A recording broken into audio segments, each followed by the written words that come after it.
obviously your preference over time has been to get the ball inside. You've explained that why many times. But how comfortable are you with the number of threes the team is taking, especially if they're open and good looks?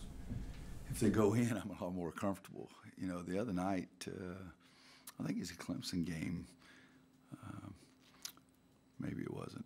The game sort of run together. We took 11 threes in the first 9 or 10 minutes of the game. I think that's too much for me. You know, the big guys, we don't have the Tyler Hansbrough, the Tyler Zeller, the Sean May that we're throwing it into and trying to make sure they get 20 shots. We don't have that we've had in the past. But you got to get the ball inside either by throwing it in there and giving them a chance or driving it in there. I just don't think you can win consistently, you know, shooting 33s a game. I can't. You know, maybe some other people can, and probably the stats would prove me wrong. But just the way I feel about the game, I don't feel that comfortable. If you make 15 out of 25 or whatever, I could live with that for sure. But we've got good shooters, but I still think you've got to have a little bit better balance than we have right now. When you have the kind of composition on your roster that you have right now, when doing the traditional stuff may not be there all the time, do you kind of have to just live with the fact that maybe they're going to launch a little bit more from the perimeter? Live with it's probably a good way to put it, but what we do is we try to emphasize taking it in by driving. You know, Theo taking the ball to the basket, you know, Luke driving at the basket, Joel driving it to the basket. I don't think that I'll ever feel very comfortable to, you know, let's even be more crazy, shooting 35 or 40 of them. I just don't see that. I want to get the ball into the basket area and hopefully try to get fouled a little bit. Roy, along those lines, last year at Georgia Tech, you made a comment after the game that you thought the guys were taking too many outside shots early against that zone. What were they able to do with that zone that presented problems, and what's the way to attack it? Well, it's hard. I mean, it's a little unusual. They work on it all the time. They play it a lot, and they play it well. I watched this morning the tape of their Miami game, and you know, it's not said. You know, it's sort of a matchup kind of deal. Those are a little hard to deal with. When I was in high school, my high school coach was really good at teaching a matchup zone, and we gave a lot of people problems with it. I liked man-to-man better because I just liked the challenge kind of thing. But we used to play the point that Coach Smith had, and I played it a lot. And it's similar because you try to match up with people. What we do is we try to get better movement, and I don't think you can just stand in one place and pass it and stand and pass it and stand. I don't think you're ever going to get anything. You got to try to get the ball inside, try to get it in right in below the free throw line. There's usually a little hole in there. You try to get it in there. If you get in there, look low and then look weak side. But they're good at it. It was, and they can spread it and give you a little more pressure with it. So they do a nice job with it. They really do. So of those 31 threes the other night, do you know how many were not up to par? I know I didn't like it early, and then we started making some more. You know, you tend to like those that go in a lot more than just those that don't. But again, we were just. I think the other coach likes it. You know, I don't want to do what he wants. I want to do what I want. You know, that's the whole thing with me. But we do have some guys that can make some shots. You know, the other day, Joel's, I think, 0 for 5 at half or something like that. Made the three free throws, when he got fouled. And he made a couple of big ones for us in the second half. But I'm just always all been about balance and trying to get the other team in foul trouble. Speaking of made threes, we haven't talked about Brandon Robinson a lot this year. He was 2 for 2. Has been giving you all some good minutes off the bench. What have you seen from him in the last couple weeks and how he's helped this team? Well, he did the other night. He had some good minutes for us. He really did. Didn't have any good minutes against Notre Dame. And, I mean, you know, you shoot air balls on 2 layups. That's not good.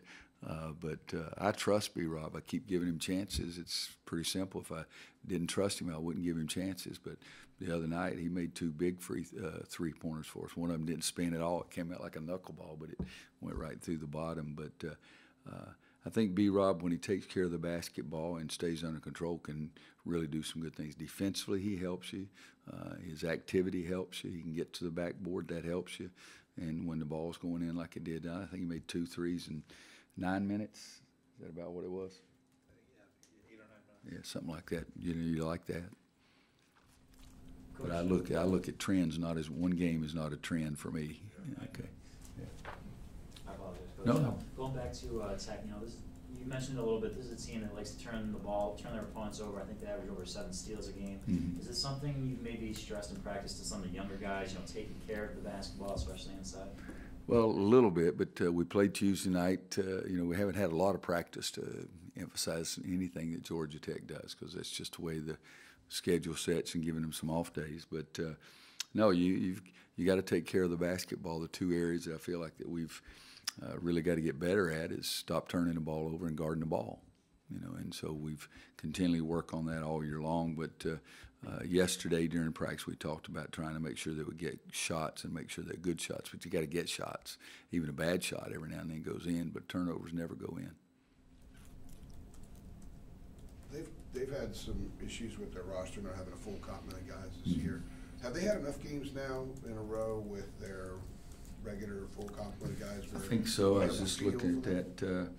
1, 2, 3, 4. Well, they've played 5 conference games. They started the same 5 guys, all conference games.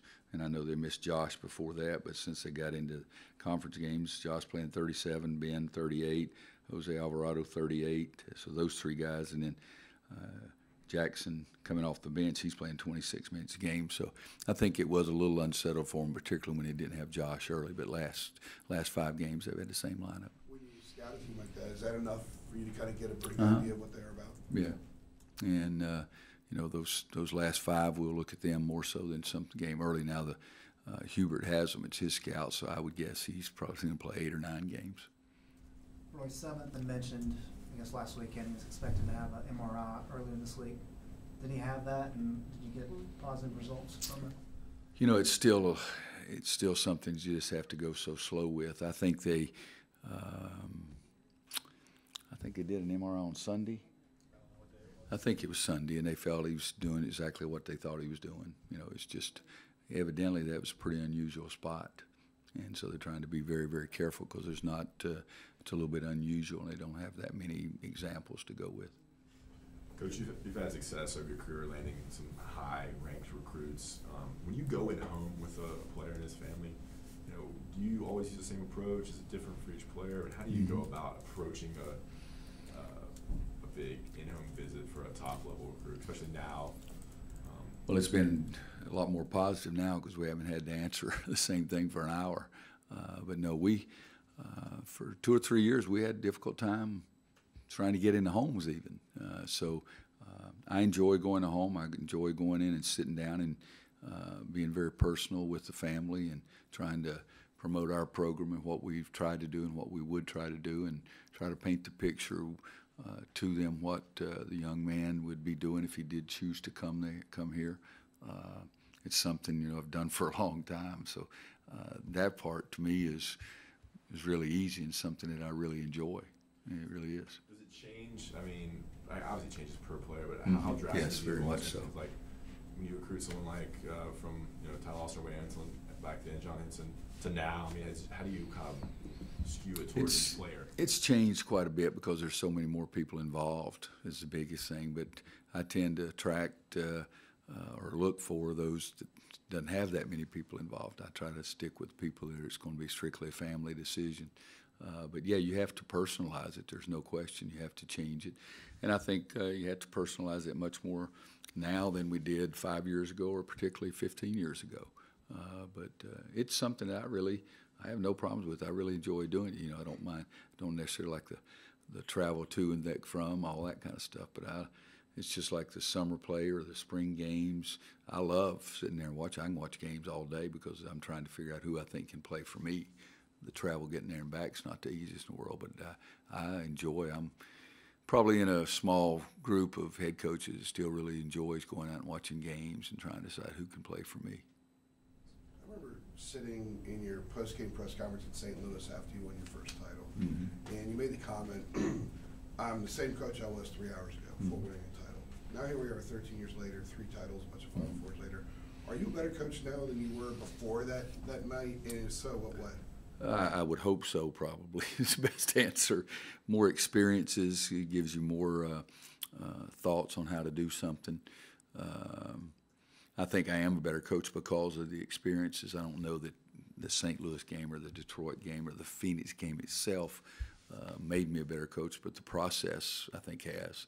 And it is. You go through those experiences, and, well, right now, I think by the end of this season, I think I'm going to be a better coach than I was at the start, because we've got to try to figure out different ways to do things. And I think that's part of it.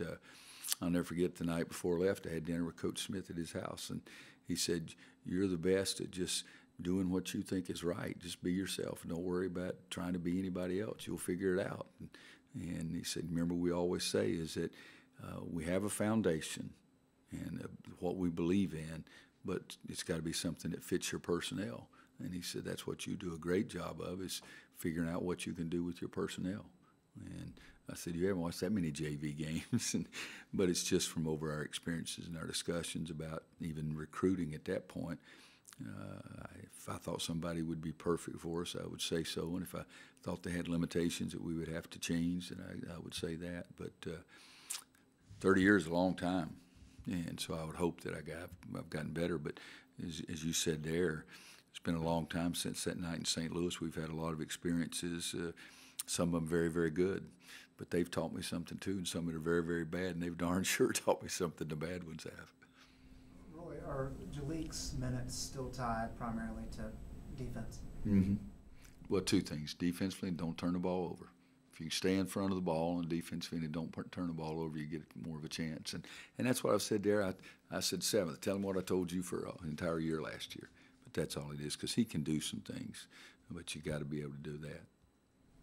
I had a question from out of town, right? Okay.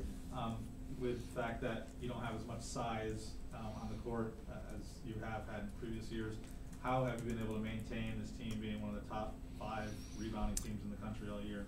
You know, it's almost weird, because I don't think we're rebounding it very well at all, but the numbers say we are. So we emphasize it a lot. And when I say a lot, I mean a lot. Boxing out, chasing the ball, going after it.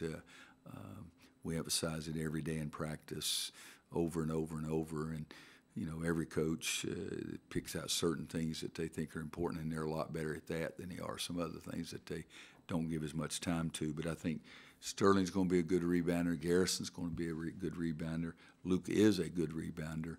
And, again, it goes back that we're from Theo and Cam and B-Rob, and those guys have got to give some rebounding too. Roy, there was obviously a lot of snow Yeah. on campus today, and you were from the mountains. Do you have any favorite childhood snow activities that this type of weather brings? Yeah, I was a little bit of a daredevil. I never had a sled in my entire life, but I borrowed a lot of them and used a garbage can top one time. And I was a little ridiculous. And where I lived in the mountains, they were building Interstate 40 when I was a kid, and so they had all this big old mounds. And the problem is there was a highway at the bottom. Sometimes we intruded. So, yeah, I was a little bit of a daredevil. Anybody else? Other than the stitches, is there any other lingering? No. My fear, when you get hit in the head, what do you think of first? Is a concussion. But if you're going to get hit, and if you're going to have 5 stitches, that's about the best place to get it, because it didn't break his nose, it didn't concuss him unless he's done it just because he's being Luke. But the 5 stitches, and I can't believe, I saw this where he said, "Hey, I'm all right, I've already got a girlfriend." I mean, that's the best line ever. But he had a little bit of a black eye, and you could see it yesterday at practice. But it didn't seem to affect him any, no. He had that black eye before. Mm-hmm. You think that look kind of serves him well? You know, I watch Luke play defense, and I watch him shoot the ball, and I watch him running or watch him rebound. I don't really evaluate how Luke looks. That's not exactly down my alley. I call him Grizzly Adams all the time, and he doesn't even know who I'm talking about. One more, I'm sorry. Yes. Do you remember the last time one of your teams got called for a 10-second violation? Wow. Big play last night. Is that what you're talking about? Yeah, in general, but I just am curious because it's such a rare call anymore. You don't Yeah. see it. It seems like your head would explode if you got one. It'd be one of those things where I'd be grabbing onto somebody to hold on. I'm sure I've had one. I'm sure I have, but I can't remember it. Yeah. Yeah, in the game, which game was it? Wake State. Is that right? It was a 10-second violation? About two minutes to go. Tie Yeah, game. tie game, Wake bringing the ball up, they didn't get it across. The worst thing is, well, let's ask a silly question, was state pressing? Yes. Yeah, they'd have I've to seen work it. on I saw it. I saw two back 10-second violations. The guy just piddling with him, bringing it up the court. Now that guy would have to get a ticket because he'd be out of here.